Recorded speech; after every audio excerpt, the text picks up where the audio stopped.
आइए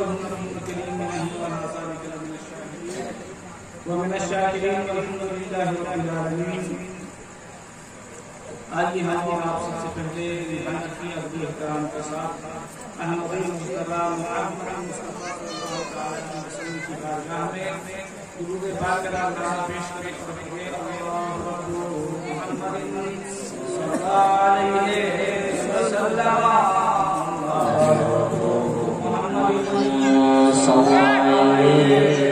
सल्लल्लाहु अलैहि वसल्लम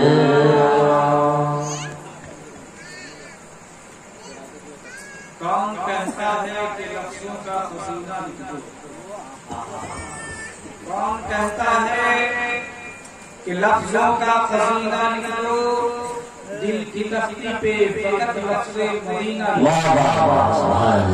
दिल की तख्ती पे फकत लफ्ज़े मदीना लिख दो और कहकशां चांद सितारों की हंसी वादी को, कहकशां चांद सितारों की हंसी वादी को, अरे कुछ न लिख पाऊंगा मैं राज का जीना लिख दो। कुछ न लिख पाऊंगा मैं राज का जीना लिख दो। और जिसकी तहरीक से तौहीद रिसालत होवे, जिसकी तहरीक से तौहीद रिसालत होवे, ऐसे मजलूम को लफ्ज़ों में कमी ना लिखो। लफ्ज़ों का खज़ीना लिख दो, दिल की तख्ती पे फकत लफ्ज़े मदीना लिख दो। शाम से लेकर अब तक का मुक़द्दस उलमाए किराम से तकरीर और मुअज़्ज़ज़ शोराए इस्लाम से नाते मुक़द्दस समाअत किया है। मेरे बाद भी अज़ीम खतीब बाकी है और साहिब सिलसिला और नायब हुज़ूर शेर नेपाल भी तशरीफ़ लाने वाले हैं। आपको उनका बयान भी समाप्त नहीं है। मुख्तसर वक्त के लिए मैं आपके सामने हाजिर हुआ हूँ। इंसान इस दुनिया में दो तरह का है। एक इंसान वो है कि दुनिया में बड़ी मेहनतों मशक्कत करता है, अगर हासिल करने के लिए अपने घर बार को छोड़ करके किसी बाहर जगह का सफर करता है, दिल्ली बम्बई का सफर करता है, काठमांडू का सफर करता है, तो सफर करने वाला जाने वाला दो तरह का इंसान होता है।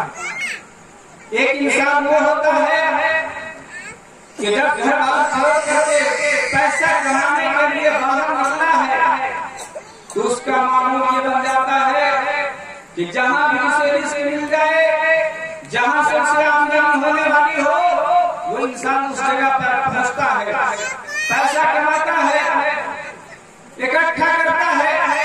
वहीं पे ऐसे नौजवान भी होते हैं जो घर से निकले थे तो पैसा कमाने के लिए, रिज़्क़ हासिल करने के लिए, लेकिन वहां जाकर के वो इधर उधर में अपना वक्त गुजारता है, टाइम पास करता है, कुछ भी पैसा नहीं कमाता है।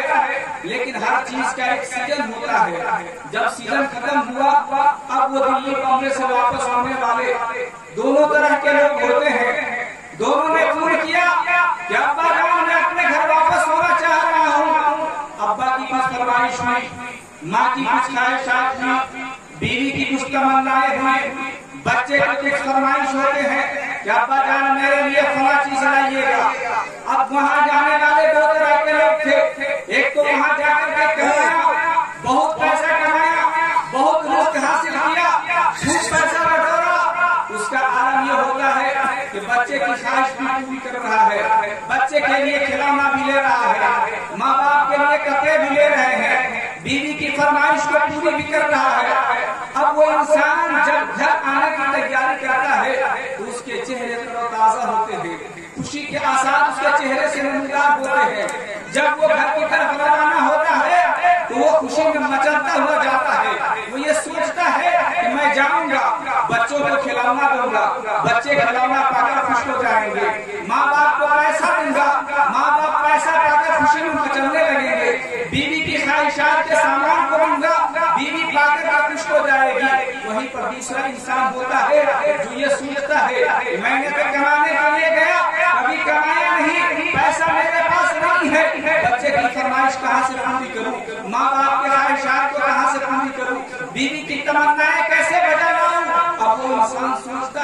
कि काश की गाड़ी फेल हो जाए, काश मैं अपने घर तक न पहुंचूं।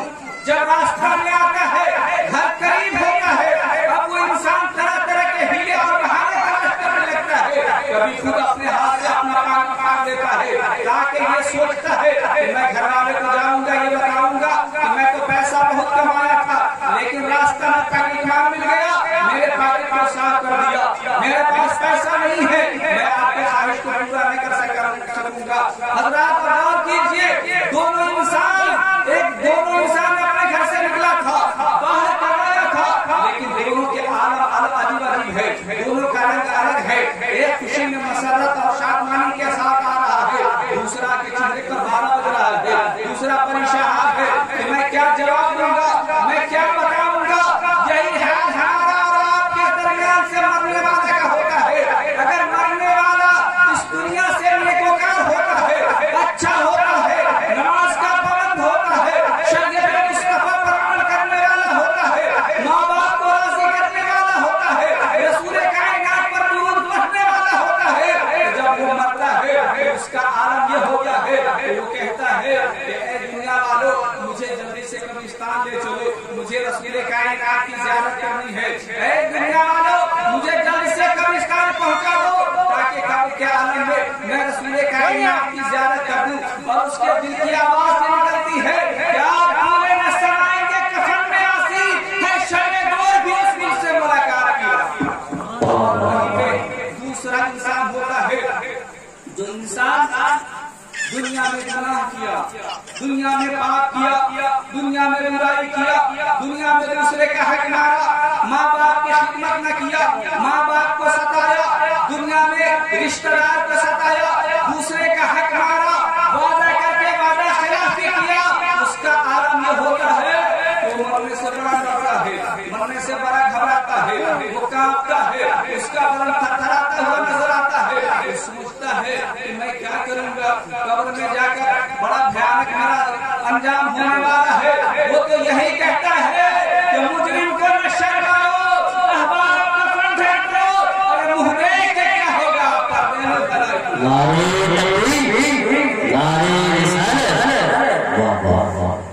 मरने वाला वो तो रहता है, एक नेक होता है, एक अच्छा होता है, एक बुरा होता है। अल्लाह के प्यारे सल्लल्लाहु अलैहि वसल्लम इस दुनिया के बारे में फरमाते हैं, अब दुनिया मौजूद आखिरत, दुनिया आखिरत की खेती है, इसमें तुम जैसा करोगे कब्र में तुम्हारे साथ वैसा ही पेश आएगा। जिस तरह किसान दो तरह का होता है, एक किसान वक्त पर खेत को जोतता है, मौसम के एतबार से उसमें पानी लगाता है, जरूरत पड़ने पर उसकी कटौती करता है, जरूरत पड़ने पर उस पर खाद पानी देता है, और जब वो सुबह शाम खेत के आर पर टहलता है, लहलहाता हुआ फसल देख करके बड़ा खुशी में वो मगन रहता है, शादना हो जाता है कि मैंने जो मेहनत किया है उसका फल मुझे मिलने वाला है। और एक किसान को होता है, एक किसान ऐसा हुआ कि जैसे तैसे खेत जुटा दिया, वक्त पर उसे पानी ना लगाया, कभी खेत के आर पार लगा ही नहीं, और धोखा से कभी पहुंच जाता है तो देखा कि खेत में रौदी लगी, बाल बड़ा छोटा है, चेहरा मुरझा जाता है, घर आता है परेशान हो जाता है कि फला का खेत तो बड़ा लहलहा रहा था, मेरे खेत का आलम यह है कि उसमें बाली ही अच्छी नहीं है। जबकि वो गौर नहीं करता है कि फला आदमी बड़ी मेहनत किया था, वक्त पर खाद पानी दिया था, वक्त पर जुताई किया था, बारह खेत को देखने के लिए गया था, और हमने मेहनत ही नहीं की। अल्लाह के प्यारे नबी फरमाते हैं कि दुनिया आखिरत की खेती है, इसमें जैसी मेहनत करोगे वैसे ही तुम्हें फल मिलेगा। इंसान को रब की रहमत पर भरोसा करना चाहिए, हमेशा इंसान को तौबा व इस्तिग़फ़ार करनी चाहिए, रब की बारगाह में गिड़गिड़ानी चाहिए, आज़ के सारी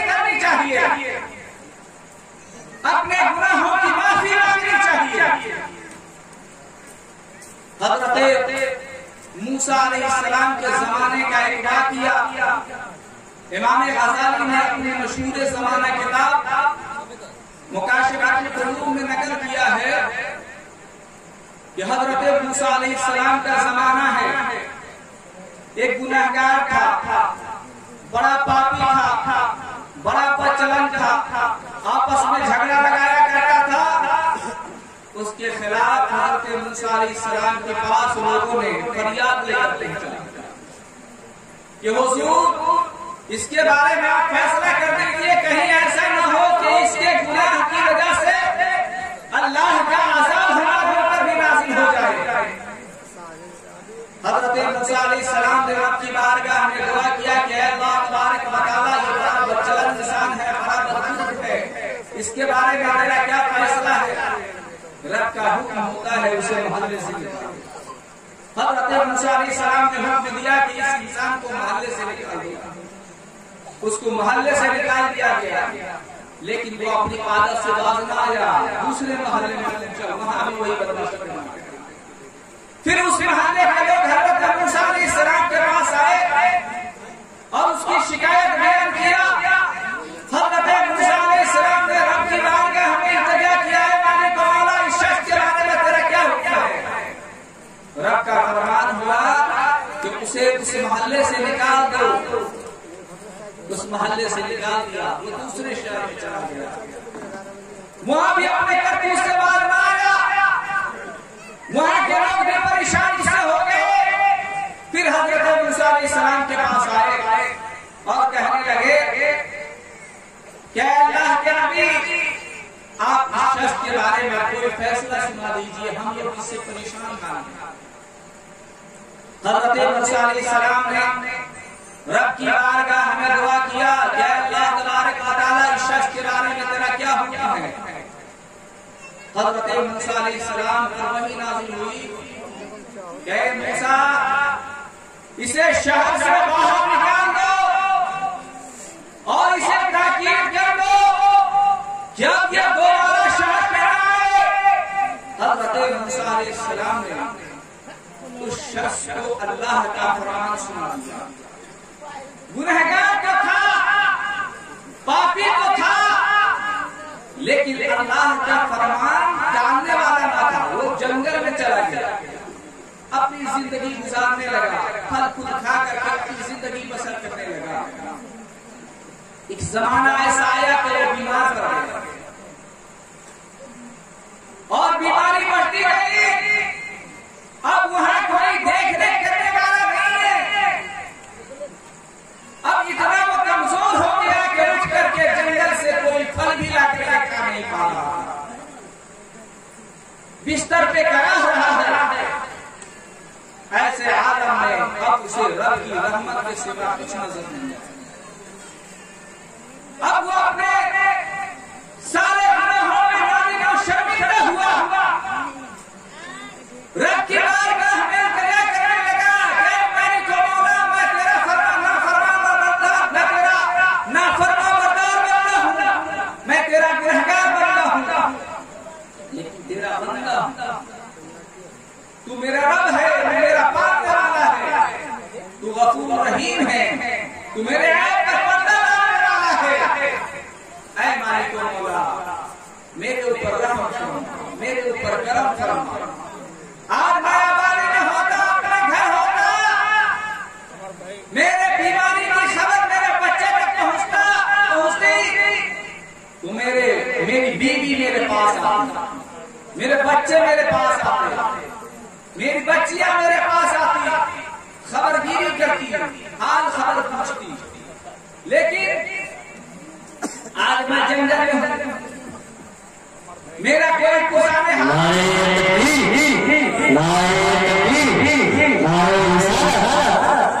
सजादा हुजूर शुरू के बाद, सजादा हुजूर शुरू के बाद, मुक़र्रर हिंदुस्तान हज़रत अल्लामा मौलाना हक़ानी मसरी नारे आली हसन।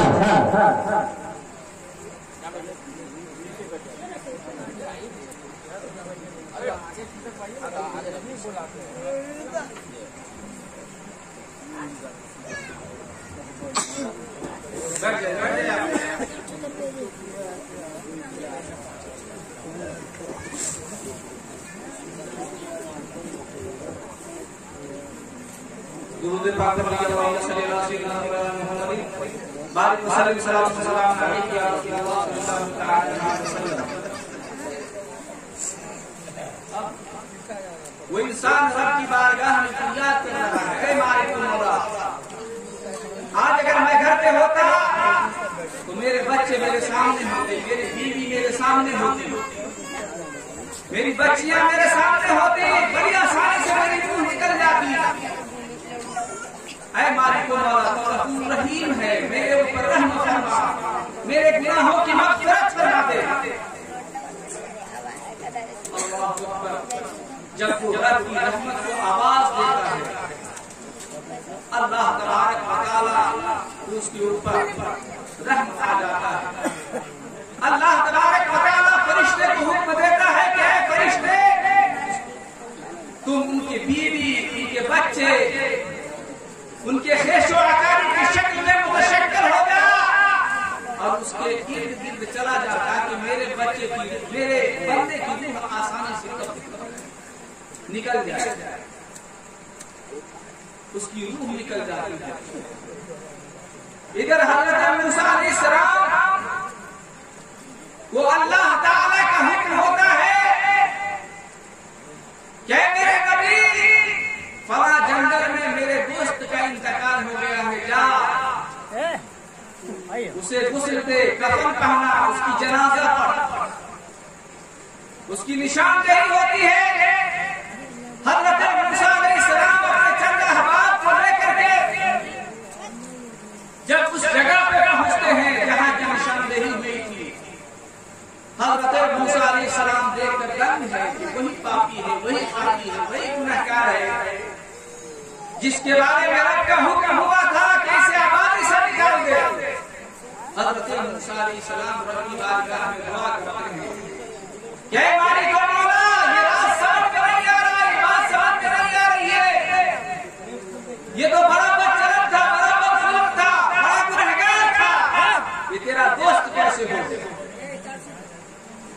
अल्लाह तबारक व तआला हज़रत मूसा अलैहिस्सलाम से इरशाद फरमाता है, ये मेरे पैगंबर, जब तक ये मेरा नाफरमान था, मेरी नाफरमानी करता था, जब तक ये गुनहगार था, मेरा खातिर बंदा था, लेकिन जैसे ही ये अपने गुनाहों से तौबा कर लिया है, अब ये मेरा दोस्त बन गया, अब ये मेरा मुहिब बन गया है। इसलिए हम इंसान को चाहिए कि हमेशा अपने गुनाहों पर नादिम होनी चाहिए, शर्मिंदा होना चाहिए, हमेशा रब की बारगाह में दुआ करनी चाहिए कि अल्लाह तबारक व तआला हमारे गुनाहों को माफ फरमा, हमारे ऊपर रहम फरमा। अल्लाह तबारक व तआला अल्लाह तबारक व तआला की बारगाह में दुआ है कि अल्लाह तबारक व तआला हमारी हाजिरी को कबूल फरमाए।